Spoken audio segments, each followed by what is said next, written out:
क्या आपका भी है बोर्ड परीक्षा? सता रही है तैयारी की चिंता? तो अब चिंता को करिए सीज, क्योंकि हम लाए हैं फटाफट तैयारी सीरीज। तो हमारे चैनल SPPA ऑनलाइन को सब्सक्राइब कर लीजिए और बेल आइकन के बटन को प्रेस कर दीजिए।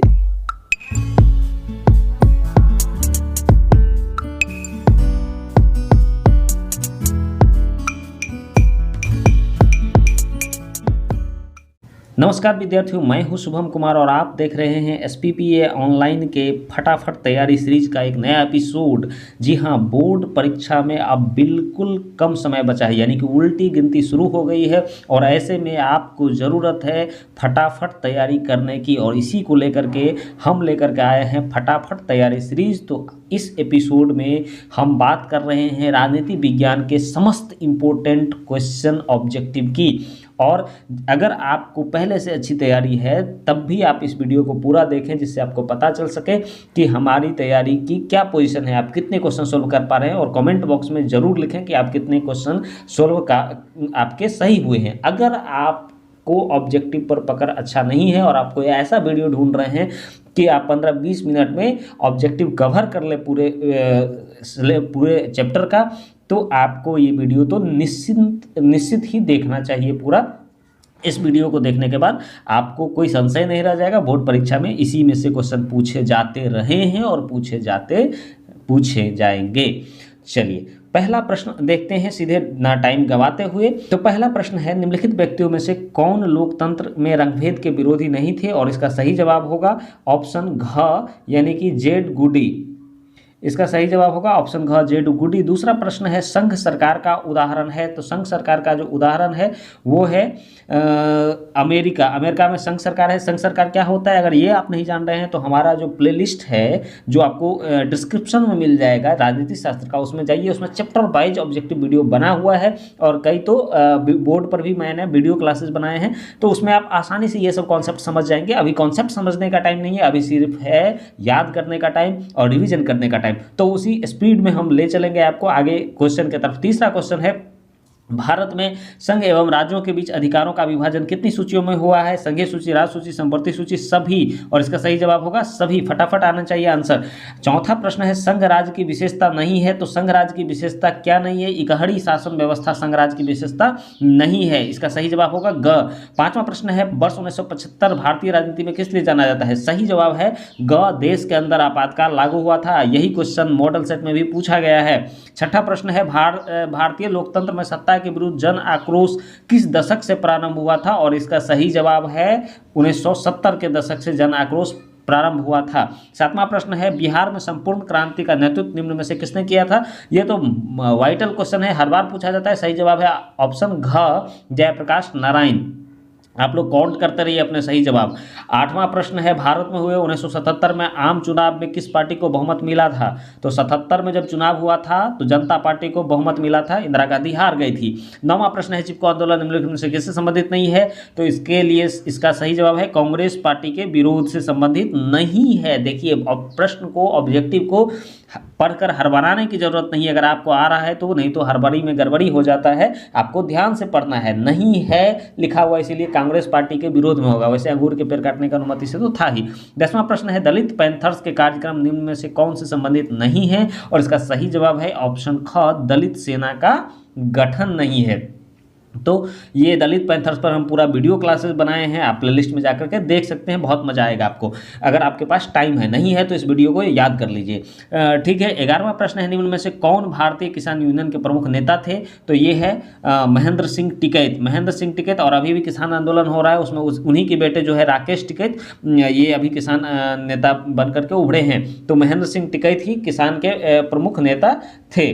चलिए 12वां प्रश्न की ओर बढ़ते हैं। 12वां प्रश्न है, तारी विरोधी आंदोलन निम्नलिखित में से किस प्रांत से शुरू हुआ था? ये इस पर पूरा कहानी मैंने बताया है वीडियो क्लासेस में। सही जवाब है इसका आंध्र प्रदेश। आंध्र प्रदेश सही हुआ कि नहीं, आप काउंट करते रहिए। काउंट करके बाद में कमेंट में बताना है कि आपका कितना सही हुआ है।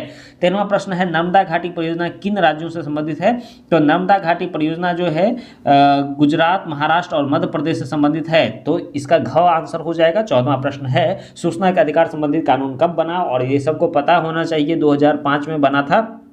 और कहाँ से शुरू हुआ था? राजस्थान से। चलिए 15वां प्रश्न है जब हम लैंगिक विभाजन की बात करते हैं तो हमारा अभिप्राय होता है, तो इसमें ऑप्शन हमको पढ़ना पड़ेगा। स्त्री और पुरुष के बीच जैविक अंतर। ऑप्शन ख है समाज द्वारा स्त्रियों को पुरुषों की दी गई असमान भूमिका। और ग है बालक और बालिकाओं की संख्या का अनुपात। और घ है लोकतांत्रिक व्यवस्था में महिलाओं को मतदान का अधिकार न मिलना। सही जवाब होगा स्त्री और पुरुष के बीच जैविक अंतर की जब हम बात करते हैं तो बात करते हैं लैंगिक विभाजन के, लिंग के आधार पर विभाजन, समाज का विभाजन। चलिए 16वां प्रश्न है सामाजिक विभाजनों को संभालने के संदर्भ में इनमें से कौन सा बयान लोकतांत्रिक व्यवस्था पर लागू नहीं होता है? तो नहीं कौन सा होगा लागू? तो पहला ऑप्शन देख लेते हैं, लोकतंत्र में राजनीतिक प्रतिद्वंद्विता के चलते सामाजिक विभाजनों की छाया राजनीति पर भी पड़ती है। ये तो सही है। लोकतंत्र में विभिन्न समुदायों के लिए शांतिपूर्ण ढंग से अपनी शिकायतें जाहिर करना संभव है, ये भी संभव है, इसीलिए तो किसान आंदोलन हो रहा है। तीसरा है गांव में लोकतंत्र सामाजिक विभाजनों को हल करने का सबसे अच्छा तरीका है, तो ये भी सही है। घ ऑप्शन देख लेते हैं, लोकतंत्र सामाजिक विभाजनों के आधार पर समाज के विखंडन की ओर ले जाता है, ये लोकतांत्रिक तरीका नहीं है, बिल्कुल नहीं है, इसीलिए इसका सही जवाब घ होगा। 17वां प्रश्न है निम्नलिखित 3 बयानों पर विचार करें जहां, तो निम्नलिखित 3 बयानों पर विचार कर लेते हैं। देखिए बयान क्या क्या है, जहां सामाजिक अंतर एक दूसरे से टकराते हैं वहां सामाजिक विभाजन होता है, ये तो सही ही है। दूसरा बयान देख लेते हैं, यह संभव है कि एक व्यक्ति की कई पहचान हो, ये भी सही है। और तीसरा बयान है सिर्फ भारत जैसे बड़े देशों में ही सामाजिक विभाजन होता है, ये गलत है, छोटे छोटे देशों में भी विभाजन होते हैं, हम लोग वीडियो क्लास में इसको पढ़ चुके हैं कि यूक्रेन में कैसे हुआ है। तो इसका सही जवाब जो है, इसका सही जवाब होगा ऑप्शन ग, यानी कि ऑप्शन ख होगा। क और ख जो है सही हैं। कौन से बयान सही हैं ये पूछ रहा है, तो क और ख सही है, ग सही नहीं है। 18वां प्रश्न है सांप्रदायिक राजनीति के अर्थ से संबंधित निम्न कथनों पर गौर करें। सांप्रदायिक राजनीति किस पर आधारित है? तो सांप्रदायिक राजनीति इसी पर आधारित होती है कि एक धर्म दूसरे धर्म से श्रेष्ठ है। जब ये लोग मानने लगते हैं तो धर्मों के बीच टकराहट होती है और सांप्रदायिक राजनीति उत्पन्न हो जाती है, दंगे हो जाते हैं। 19वां प्रश्न है भारतीय संविधान के बारे में कौन सा कथन सही है? तो इसका सही जवाब है, देख लेते पहले ऑप्शन, यह धर्म के आधार पर भेदभाव की मनाही करता है, एकदम करता है, ये सही है। यह धर्म को राजकीय धर्म बनाता है, नहीं बनाता है। और ग में सभी लोगों को धर्म मानने की आज़ादी देता है, कोई भी धर्म मानने की आज़ादी देता है। किसी भी धार्मिक समुदाय में सभी नागरिकों को बराबरी का अधिकार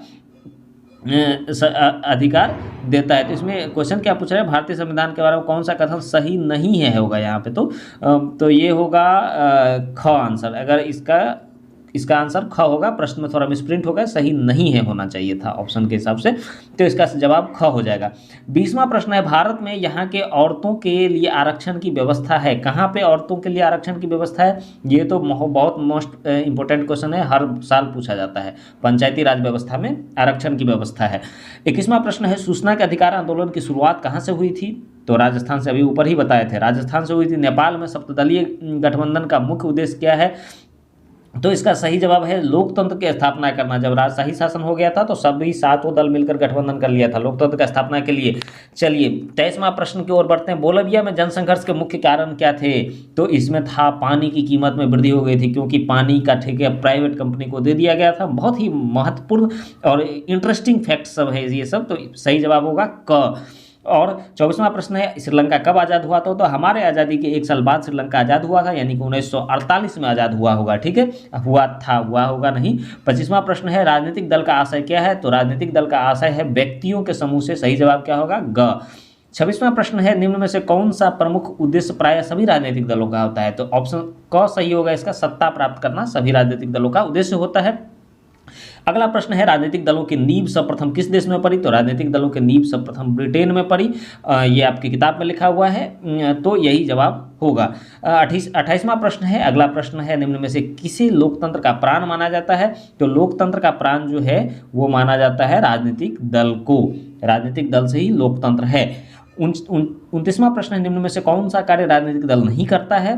तो ये काम नहीं करता है ऑप्शन घ, अफसरों की बहाली का कार्य राजनीतिक दल नहीं करता, बाद बाकी तीनों कार्य राजनीतिक दल करते हैं, आप देख लीजिए। 30वां प्रश्न है निम्न में से कौन सा विचार लोकतंत्र में राजनीतिक दलों से मेल नहीं खाता है? तो देख लेते हैं विचार कैसा कैसा है। पहला विचार है राजनीतिक दल लोगों की भावनाओं एवं विचारों को जोड़कर सरकार के सामने रखता है, एकदम रखता है, मेल नहीं खाता है, हमको जवाब देना है। तो राजनीतिक दल देश में एकता और अखंडता स्थापित करने का साधन है, ये भी सही है। दूसरा, देश के विकास के लिए सरकार के नीतियों में राजनीतिक दल बाधा उत्पन्न करते हैं, ये शायद नहीं होगा। अगला ऑप्शन भी देख लेते हैं, राजनीतिक दल विभिन्न वर्गों, जातियों, धर्मों की समस्याएं सरकार तक पहुंचाते हैं, ये भी सही है। ये ग वाला जो ऑप्शन है, देश के विकास के लिए सरकार के नीतियों में राजनीतिक दल बाधा उत्पन्न करते हैं, ये गलत है, ये राजनीतिक दल नहीं करते हैं। चलिए अगला प्रश्न है 31वां, किस देश में बहुदलीय व्यवस्था नहीं है? तो किस देश में बहुदलीय व्यवस्था नहीं है भाई? तो ये है ब्रिटेन में बहुदलीय व्यवस्था नहीं, एक दल का, वहाँ पे द्विदलीय व्यवस्था है, एक दलीय नहीं, द्विदलीय व्यवस्था है। बाद बाकी भारत, पाकिस्तान और बांग्लादेश में बहुदलीय व्यवस्था है। 32वां प्रश्न है, गठबंधन की सरकार बनाने की संभावना किस प्रकार की दलीय व्यवस्था में रहती है? तो ये रहती है बहुदलीय व्यवस्था में। दो दल है तो वहाँ क्या गठबंधन बनाएगा? ठीक है, बहुदल, जहाँ पे बहुत सारे दल रहते हैं वहाँ पे गठबंधन होती है, जैसे हमारा देश भारत। और 33वां प्रश्न है, किसी भी देश में राजनीतिक स्थायित्व के लिए निम्न में से क्या आवश्यक नहीं है? तो इसमें सभी दलों द्वारा सरकार का रचनात्मक सहयोग देना ये आवश्यक है, नहीं है पूछ रहा है हमको। किसी ढंग से सरकार को अपदस्थ करना ये नहीं होना चाहिए। और इसमें एक और आंसर हमको लग रहा है, तो ये दोनों ही हो जाएगा। किसी भी ढंग से सरकार को अपदस्थ करना, ये जो है सरकार के स्थायित्व, राजनीतिक स्थायित्व के लिए नहीं रहना चाहिए। और एक है सरकार विरोधी दलों को नज़रबंद करना, ये भी नहीं होना चाहिए कि सरकार का जो विरोधी दल है उसको नज़रबंद कर दिए, घर में कैद कर देंगे, तब तो लोकतंत्र रहा ही नहीं। तो इस दोनों में अगर बात किया जाए तो घ आंसर जो है, अगर आपको मारना हो, अगर इस तरह से बोर्ड परीक्षा में पूछे, हालांकि दोनों सही होंगे, लेकिन कभी कभी क्या होता है, दोनों में से सबसे ज़्यादा सही कौन है? तो यहाँ पे मेरे तरफ से बोर्ड जाएगा घ को, यानी सरकार द्वारा विरोधी दलों को नज़रबंद करना होगा। चलिए 34वां प्रश्न है, निम्न में से कौन सी चुनौतियां राजनीतिक दलों की नहीं है? तो देख लेते हैं भाई कौन सी चुनौती नहीं है। राजनीतिक दलों के भीतर समय पर सांगठनिक चुनाव नहीं होना, ये तो चुनौती है, नहीं होता है। दूसरा है, राजनीतिक दलों में युवाओं और महिलाओं को उचित प्रतिनिधित्व नहीं मिलना, ये भी चुनौती है। तीसरा प्रश्न है, राजनीतिक दलों द्वारा जनता की समस्याओं को सरकार के पास रखना, ये भी चुनौती है। चौथा है, विपरीत सिद्धांत रखने वाले राजनीतिक दलों से गठबंधन करना, ये कोई चुनौती नहीं है, तो लोग अपने आप कर लेते हैं। ठीक है, चलिए चुनौती वो होता है जो नहीं करते हैं ना, जो करना भारी होता है ना, तो वो आमतौर पर जो नहीं होता वो चुनौती है, जो कर ही लेते हैं वो चुनौती थोड़ी होगा। चलिए 35वां प्रश्न है, दल बदल कानून निम्न में से किस पर लागू होता है? तो दल बदल कानून पर हम बनाए थे, आया राम गया राम वाला कहानी है, वो सांसद विधायक पर लागू होता है, तो सांसद और विधायकों पर लागू होगा, ऑप्शन का सही है। 36वां प्रश्न है, राजनीतिक दलों की मान्यता और उसका चुनाव चिन्ह किसके द्वारा प्रदान किया जाता है? इसका सही जवाब क्या होगा? ग ऑप्शन, निर्वाचन आयोग के द्वारा होगा। और 37वां प्रश्न, निम्न में से कौन राष्ट्रीय दल नहीं है? राष्ट्रीय दल आपको, हम इस पर वीडियो बना चुके हैं, प्लेलिस्ट में होगा, तो आप वहाँ से देख सकते हैं कौन कौन राष्ट्रीय दल है। फिलहाल यहाँ पे देख लेते हैं, लोक जनशक्ति पार्टी जो है, एलजेपी जो है, वो राष्ट्रीय दल नहीं है। बाद में राष्ट्रीय जनता दल, बहुजन समाजवादी पार्टी, भारतीय जनता दल जो है, ये सब है। अब जनता दल यूनाइटेड, जिसका भी सरकार है नीतीश कुमार जी का बिहार में, इसकी गठन कब हुई थी? तो इसकी गठन हुई थी 1999 में, ऑप्शन के अनुसार। 39वां प्रश्न है, लोकतांत्रिक व्यवस्था में निम्न में से किन मुद्दों पर सफलता पाई है? लोकतांत्रिक व्यवस्था किन मुद्दों पर? देखिए, जब शासन व्यवस्था की बात होगी तो बहुत सारे शासन व्यवस्था है, लोकतांत्रिक हैं, राजशाही है, सैनिक शासन व्यवस्था है, लेकिन लोकतांत्रिक किन मुद्दों पर सफलता पाई है? तो इसमें है, राजनीतिक असमानता को समाप्त कर दिया है, तो इस पर सफलता पाई है। लोगों के बीच टकराहट को समाप्त कर दिया है, इसमें भी सफलता पाई है। दूसरे है, नहीं पाई है अभी तक, राजनीतिक असमानता पूर्ण रूप से समाप्त नहीं हुआ, लोगों के बीच टकराहट भी पूर्ण रूप से समाप्त नहीं हुआ, इस पर काम करना है। बहुमत समूह और अल्पमत समूह के साथ एक सा व्यवहार करता है, ये और अंतिम ऑप्शन देखते हैं, समाज में आखिरी पंक्ति में खड़े लोगों को आर्थिक पैमाना कम कर दिया है, ये भी नहीं हुआ है। तो सबसे सफलता किसमें प्राप्त किया है? बहुमत समूह और अल्पमत समूह का एक साथ व्यवहार करता है। मतलब अगर आपकी संख्या बहुत ज़्यादा है तब भी आपको उतना ही वोटिंग का अधिकार है, और जिसकी संख्या कम है उसको उतना ही अधिकार है, उसका भी काम होता है। तो ये इसमें सफलता पा लिया है लोकतंत्र, बाद बाकी अभी सफलता पाना बाकी है, चुनौतियाँ हैं। 40वां प्रश्न, इनमें से कौन सी एक बात लोकतांत्रिक व्यवस्थाओं के अनुरूप नहीं है? तो कौन सी नहीं है भाई? तो बहुसंख्यकों का शासन। लोकतंत्र का मतलब बहुसंख्यकों का शासन नहीं होता है। हालांकि वोटिंग जब होती है तो जिसको ज़्यादा वोट मिलते हैं वो जीत जाते हैं, तो इसका मतलब तो ये हो गया कि जिसकी संख्या, मान लीजिए कि जिस कास्ट की संख्या, कास्ट के आधार पर बात करें तो जिस कास्ट की संख्या भारत में ज़्यादा होगी उसी की सरकार बन जाएगी, लेकिन ऐसा नहीं होता है, क्योंकि यहाँ पे छोटे जो इसकी संख्या कम है, अल्पसंख्यक वाले लोग भी जीत करके आते हैं। कैसे आते हैं, ये राजनीति शास्त्र को आप गंभीरता से पढ़िएगा तो समझ में आएगा। तो यहाँ पे बहुसंख्यकों का शासन हो जाएगा। 41वां प्रश्न है, लोकतंत्र की सफलता निर्भर करती है। तो लोकतंत्र की सफलता निर्भर करती है किस पर? तो नागरिकों की उदासीनता पर, नागरिकों के गैरकानूनी कार्रवाई पर, नागरिकों के विवेकपूर्ण सहभागिता पर। लोकतंत्र तभी सफल हो सकती है जब उसके नागरिक जो है अपना विवेकपूर्ण सहभागिता उसमें जो है सहभागी बने, वोटिंग में भाग ले और अपने नेता से अपने काम के बारे में प्रश्न पूछे, तो लोकतंत्र सफल हो सकता है, अन्यथा लोकतंत्र का कोई मतलब नहीं रह जाता है। 42वां प्रश्न है, 15वीं लोकसभा चुनाव से पूर्व लोकसभा में महिलाओं की भागीदारी कितनी थी? तो 15वीं लोकसभा चुनाव से पूर्व 10% था। ये आपकी किताब का फैक्ट है और किताब से ही पूछा जाता है, करंट नहीं पूछा जाता है। अगर करंट आपको जानना है तो आप हमारे पॉलिटिकल साइंस के प्लेलिस्ट में जाइए, वहाँ पे जो वीडियो बना है चैप्टर वाइज उसमें करंट डाटा भी बताया गया है। 43वां प्रश्न है, लोकतंत्र जनता के द्वारा जनता के लिए शासन है। यह कथन किसका है? सबको याद होगा, अब्राहम लिंकन। काउंट करते रहिए कितना सही हुआ है, कमेंट बॉक्स में जरूर लिखिए। 44वां प्रश्न है, नए विश्व सर्वेक्षण के आधार पर भारत में मतदाताओं की संख्या है लगभग कितना है? तो लगभग इसमें कितना है, 75 करोड़ के आसपास होगा। इसमें देख लीजिएगा, थोड़ा सा मिस्टेक हो रहा है मेरा, 75 या 71 है, कन्फ्यूजन हो रहा है। तो 75 करोड़ के आसपास आप मान लीजिए।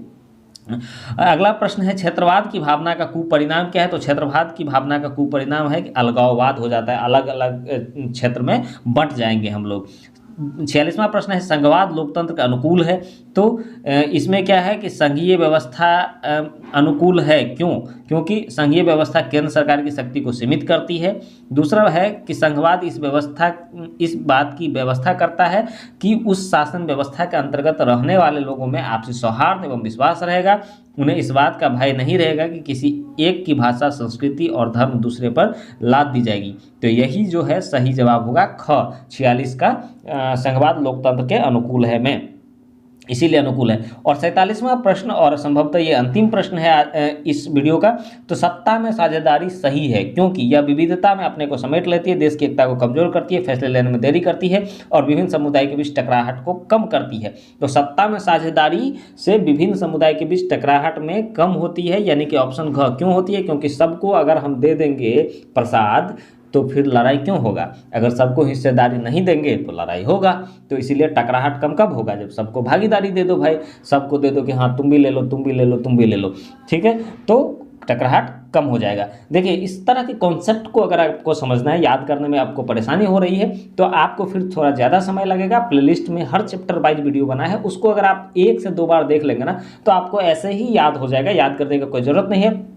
मैंने पहले वीडियो देखने का तरीका बता दिया है। आप वीडियो खाली समय में देख सकते हैं, खाते समय, सोते समय, टॉयलेट में भी देख सकते हैं। तो टाइम ऐसे मैनेजमेंट कर सकते हैं आप अभी परीक्षा के समय में। फिलहाल हम चलते हैं क्योंकि चलना पड़ेगा, नया वीडियो लेकर के फिर से आना है, इसीलिए जाना पड़ेगा।